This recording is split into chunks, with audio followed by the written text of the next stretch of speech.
Hello friends, welcome to my new video. आज के इस वीडियो में जीएसटी ईवे बिल में कुछ नए अपडेट्स आए हैं जिसके बारे में मैं आपको बताने वाला हूँ। जिसमें सबसे पहले, जब आप बिल टू शिप टू करते हो तब उसमें शिप टू में जीएसटी नंबर डालना कंपलसरी है और या तो आपको यूआरपी सिलेक्ट करना पड़ेगा।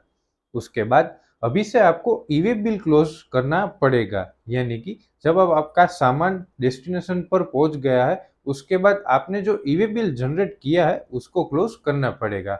और उसकी टाइम लिमिट ये है कि आप एक एक ईवे बिल भी क्लोज कर सकते हो और पूरे दिन के ईवे बिल बल्क में भी आप क्लोज कर सकते हो। देन उसके बाद जब आप अपने इनवॉइस बनाते हो उसके विद इन 180 डेज आप उनका ईवे बिल बना सकते हो।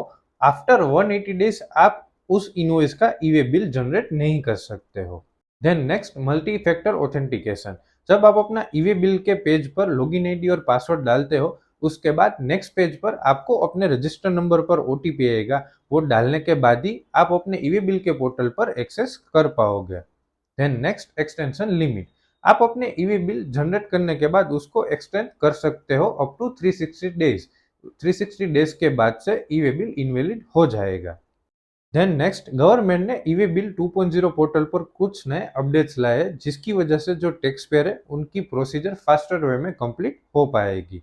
देन नेक्स्ट, जो अभी करंट ईवी बिल की थ्रेशोल्ड लिमिट है विच इज 50,000 रुपीज, यानी कि आपका बिल अगर 50,000 से ज्यादा का है तो आपको ईवी बिल जनरेट करना पड़ेगा और या तो आप इंटरस्टेट ट्रांजेक्शन करते हो तब आपको ईवी बिल जनरेट करना पड़ेगा।